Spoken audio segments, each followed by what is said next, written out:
और जैसा कि आप इस बारे में जानते हैं कि हमारी दुनिया में कई सारी डिफरेंट प्रकार की अजीब चीज़ें मौजूद हैं, और उसी में से एक पेड़ है जिसे कि हम लिविंग ट्री के नाम से जानते हैं। यानी कि ये जो पेड़ है इसे जिंदा पेड़ माना जाता है, और इस पेड़ का जो नाम है वह है ड्रैगन ट्री। यानी कि इस पेड़ को ड्रैगन वृक्ष के नाम से जाना जाता है, क्योंकि जब इस पेड़ को काटा जाता है, यानी कि इस पेड़ के जब हम किसी भी पार्ट को काटते हैं तो इस पेड़ में से बिल्कुल ही खून की तरह ही रेड कलर का लिक्विड निकलता है। यानी कि जैसे कि किसी भी इंसान के अंदर से लाल कलर का खून निकलता है, ठीक उसी प्रकार से जब हम इस पेड़ के किसी पार्ट को काटते हैं तो उसमें से लाल कलर का फ्लूइड बाहर आता है, और इसीलिए इस ड्रैगन ट्री को जिंदा पेड़ या फिर लिविंग ट्री माना जाता है। और इस पेड़ का जो बेस होता है, यानी जो नीचे का पार्ट होता है वह चौड़ा होता है, और इसके पेड़ का जो बीच का पार्ट होता है वह थोड़ा सकरा या फिर पतला होता है, और इसके पेड़ का जो सबसे ऊपर वाला पार्ट होता है वह बिल्कुल ही किसी छतरी की तरह तना हुआ दिखाई देता है। यानी कि अगर हम किसी भी अम्ब्रेला को देखते हैं, जिस प्रकार से कोई भी छाता होता है, ठीक उसी प्रकार से इस पेड़ का सबसे ऊपर वाला पार्ट जो होता है बिल्कुल वैसा ही दिखाई देता है, और इन्हीं सब खूबियों की वजह से इस पेड़ को ड्रैगन ट्री के नाम से जाना जाता है। और ये जो फैक्ट है ये बहुत ही अजीब और अमेजिंग फैक्ट्स में से एक फैक्ट है।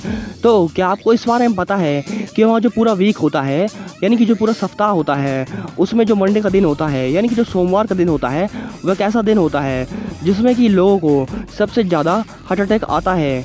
और वह इसलिए होता है क्योंकि जो पहले की छुट्टियां होती हैं दो, यानी कि सैटरडे और संडे की दो छुट्टियां होती हैं जो, उसी कंपेयरिंग में जो मंडे को लोड होता है वह बहुत ही ज़्यादा होता है। यानी कि मंडे के दिन एकदम से बहुत ही ज़्यादा वर्क लोड इंसान के दिमाग में आ जाता है, और उसी की वजह से ज़्यादातर लोगों को हार्ट अटैक मंडे के दिन ही सबसे ज़्यादा आता है। यानी कि सोमवार के दिन ही सबसे ज़्यादा लोगों को हार्ट अटैक आता है। और इसीलिए आपको स्ट्रेस को थोड़ा मैनेज करना सीखना चाहिए, यानी कि हम किस तरीके से अपने वर्कलोड को कंट्रोल कर सकते हैं और अपने स्ट्रेस को मैनेज कर सकते हैं। यानी कि सब कुछ मैनेजमेंट आपको आना चाहिए। नहीं तो अगर आपके दिमाग में स्ट्रेस बढ़ता है तो उसकी वजह से आपकी बॉडी एंड माइंड को दोनों को नुकसान हो सकता है, और इसीलिए आपको ज़्यादा स्ट्रेस नहीं लेना चाहिए। और जो अमेरिकन गवर्नमेंट थी उसने उतना ही बराबर पैसा और टाइम खर्च किया था ओसामा बिन लादेन को ढूंढने के लिए, जितना कि अमेरिकन गवर्नमेंट ने चांद पर किसी आदमी को भेजने के लिए किया था। यानी कि जो वहाँ की गवर्नमेंट थी उसने पूरे 10 सालों का समय लगाया था इंसान को चांद पर भेजने के लिए, और उतना ही समय उसने ओसामा बिन लादेन को ढूंढने के लिए लगाया। और दोनों का ही अप्रॉक्स जो वैल्यू थी, जितना कि खर्च किया गया दोनों की वजह से, उतना थी $100 बिलियन। यानी कि $100 बिलियन ओसामा बिन लादेन को ढूंढने के लिए खर्च किया गया, और उतना ही किसी इंसान को चांद पर भेजने के लिए किया गया था। यानी कि इस इंसान को ढूंढना उनके लिए बहुत ही मुश्किल था, और इसीलिए ये सब कुछ हुआ।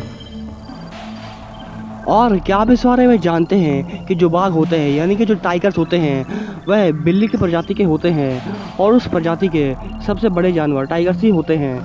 और उसके साथ ही जो पोलर बियर्स होते हैं और जो भूरे भालू होते हैं, उनके बाद धरती का तीसरा सबसे बड़ा मांसाहारी जानवर जो है वह टाइगर ही है।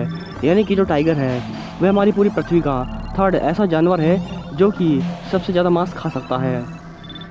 और एक जो बाघ होता है उसकी उम्र जो होती है जंगल में लगभग 10 साल की होती है, और वहीं जब वह चिड़ियाघर में आ जाता है, यानी कि जब वो जूस में आ जाते हैं, तो उनमें जो लाइफ का इंक्रीमेंट होता है उसका डबल हो जाता है। यानी कि उनकी लाइफ 2 गुनी हो जाती है जब वे चिड़ियाघरों में पाले जाते हैं।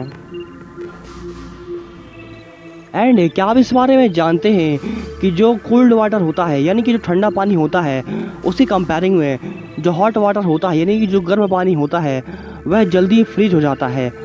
यानी कि ये बहुत ही अजीब चीज़ है, क्योंकि जब जो ठंडा पानी है, क्योंकि वो कोल्ड स्टेट में रहता है, और जो बर्फ़ होती है वह भी ठंडी स्टेट में रहती है, तो उसे जल्दी जमना चाहिए, ना कि जो गर्म पानी होता है उसे जल्दी। क्योंकि जो गर्म पानी होता है वह तो बॉयल स्टेट में रहता है, क्योंकि उबलता रहता है, और वहीं ठंडा पानी ठंडा रहता है। लेकिन फिर भी जो हमारा कोल्ड वाटर होता है ना, उसी कंपेयरिंग में हॉट वाटर जल्दी बर्फ़ बन जाता है। और इसके पीछे जो इफेक्ट है उसे हम मैम्बा इफेक्ट कहते हैं। और ये इसलिए होता है क्योंकि जब कोई भी चीज़ उबल रही होती, कोई भी लिक्विड जब बॉयल हो रहा होता है तो उसमें जो उसका मास होता है वह लॉस होता रहता है, यानी कि इवेपोरेट होता रहता है। और वहीं जब ऐसा होता है तो उसकी वजह से उस ओवरऑल का जो वेट होता है वह कम हो जाता है। और वहीं जब कोई भी चीज़ ठंडी स्थिति पर रहती है, यानी कि जब लिक्विड फॉर्म में रहती है, तो उसका जो मास होता है वह लॉस जल्दी नहीं होता, यानी कि इवेपोरेट नहीं होता रहता है।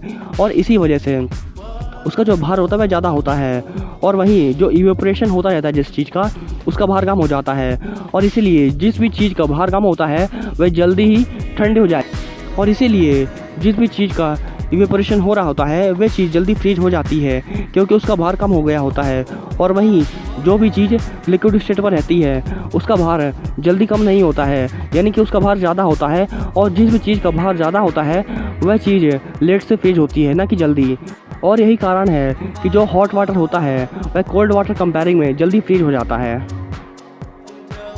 और जैसा कि आप इस बारे में जानते ही होंगे कि हमारा जो राष्ट्रीय पशु है या फिर जो नेशनल एनिमल है वह टाइगर है। लेकिन क्या आप इस बारे में जानते हैं कि भारत समेत जो बांग्लादेश है, मलेशिया है और साउथ कोरिया है, उनका राष्ट्रीय पशु जो है वह भी बाघ ही है, इनकी टाइगर ही उनका भी नेशनल एनिमल है।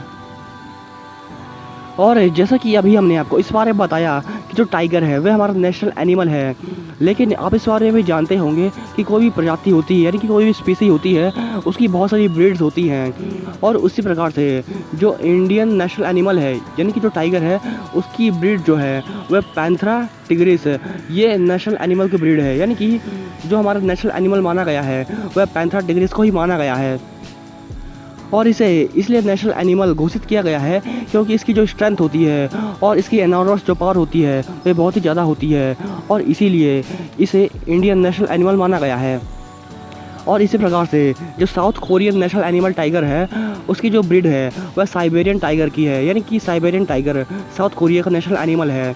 और उसी प्रकार से जो टाइगर की ब्रीड है मलायन टाइगर, वह मलेशिया की नेशनल एनिमल है, यानी कि जो मलेशिया का नेशनल एनिमल टाइगर है उसकी ब्रीड मलायन टाइगर वहाँ का नेशनल एनिमल है। यानी कि कोई भी टाइगर हो उसकी बहुत सारी ब्रीड्स होती हैं, और ब्रीड के बेसिस पर ही डिफरेंट कंट्रीज़ अपना चूज़ करती हैं कि हमें कौन सी ब्रीड को अपना नेशनल एनिमल चूज़ करना है।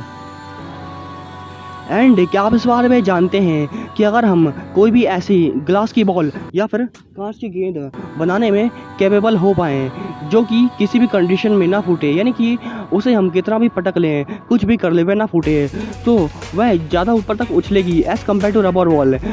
यानी कि जिस रबड़ बॉल से सभी लोग खेलते हैं उसी कंपेयरिंग में जो कांच की बॉल होगी वह बहुत ही ज़्यादा ऊपर तक उछलेगी, क्योंकि जो रबड़ की बॉल होती है उसकी इलास्टिसिटी कम होती है, और वहीं जो हमारी ग्लास की बॉल होती है उसकी इलास्टिसिटी उसी कंपेयरिंग में बहुत ही ज़्यादा होती है। और इसीलिए जो एक कांच की बॉल होती है वह बहुत ही ज़्यादा उछलेगी as compare to rubber ball. And कोई भी हेल्दी ह्यूमन बॉडी का जो रोज़ का सैलवा प्रोडक्शन होता है, यानी कि जो लार होती है वह कितनी बनती है, क्या आपको इस बारे में पता है? तो जो डेली का प्रोडक्शन होता है सैलवा का, वह एक नॉर्मल पर्सन में जो कि हेल्दी होता है उसमें 1 to 1.5 लीटर का होता है, यानी कि 1 से 1.5 लीटर लार हमारे मुंह में बनती है एक दिन में। और वहीं अगर हम बच्चों से देखें तो छोटे बच्चों में 0.5 to 1.5 लीटर तक बन जाती है। और ये जो सैलवे का फ्लो रेट होता है, यानी कि जो हमारी लार होती है वह कितने समय में कितनी निकलती है, तो कुछ इस प्रकार से होता है। यानी कि हमारी जो सैलवा होती है वह टाइम पर वेराई करती रहती है, वह कभी ज़्यादा निकलती है तो कभी कम। तो जो सैलवा होती है वह 0.3 to 0.4 ml पर मिनट निकलती रहती है, यानी कि 1 ml से भी कम हर मिनट हमारे मुंह में सैलवा का प्रोडक्शन होता रहता है। और ये जो रेट होता है जब हम सो रहे होते हैं तो एकदम से कम हो जाता है, जो कि 0.1 ml पर मिनट हो जाता है, यानी कि 0.1 ml पर मिनट सैलवा प्रोडक्शन हमारे मुंह में हो रहा होता है जब हम सो रहे होते हैं, यानी कि प्रोडक्शन उस समय भी बंद नहीं होता है। और यही जब हम खाना खा रहे होते हैं, यानी कि जब चबा रहे होते हैं खाने को और कुछ अलग चीज़ कर रहे होते हैं, तो उस समय हमारा जो सैलवा का प्रोडक्शन होता है वह 0 to 5 ml पर मिनट हो जाता है, यानी कि ये बहुत ज़्यादा बढ़ जाता है। और जब हम कुछ एक्टिविटी कर रहे होते हैं या फिर बोल रहे होते हैं तो उस समय इस सैलवा का रेट जो होता है वह 0 to 5 के बीच में ही रहता है। तो अब आप इस बारे में समझ गए होंगे कि जो सैलवा का रेट होता है वह हमारे मुंह में टाइम टू टाइम वेराई करता रहता है, और इसका प्रोडक्शन दिन भर होता रहता है, भले हम सो रहे हो या फिर जाग रहे हो। एंड जब भी किसी पर्सन को कहीं पर भी चोट लग जाती है या फिर घाव हो जाता है तो उस इंसान को दर्द होता है या फिर पेन होता है। लेकिन क्या आप जानते हैं इस बारे में कि उस पेन को भी मेज़र किया जा सकता है? तो इस पेन को मेज़र करने की जो यूनिट होती है वह होती है डॉल्स है, यानी कि किसी भी इंसान के दर्द को नापने की जो यूनिट है वह डॉल्स होती है। और जो इंस्ट्रूमेंट होता है, यानी कि जिस चीज़ से हम पेन को नापते हैं या फिर दर्द को हम जिससे मेज़र करते हैं उसे डॉलरीमीटर कहते हैं। यानी कि डॉलरीमीटर नाम के इंस्ट्रूमेंट से हम किसी भी पेन को मेज़र कर सकते हैं जो कि डॉल्स में होता है। एंड लियोनार्डो दा विंची, इनका नाम तो आप जानते ही होंगे क्योंकि इन्होंने दुनिया की सबसे महंगी पेंटिंग जिसका नाम था मोनालिसा उसको क्रिएट किया था, यानी कि बनाया था। और ये जो लियोनार्डो दा विंची थे वह एक हाथ से लिख सकते थे और वहीं दूसरे हाथ से वह ड्राइंग भी कर सकते थे, यानी कि इनका दिमाग इतना तेज़ था कि वह दोनों हाथ का यूज़ एक साथ कर सकते थे और वह भी डिफरेंट कामों के लिए।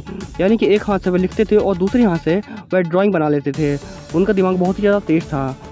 एंड अगर आपको हमारी ये वीडियो इन्फॉर्मेटिव लगी हो तो आप हमारे इस चैनल को जरूर सब्सक्राइब करें क्योंकि हम आपके लिए ऐसे ही इंटरेस्टिंग एंड इन्फॉर्मेटिव वीडियोस लाते रहते हैं। And thanks for watching this video.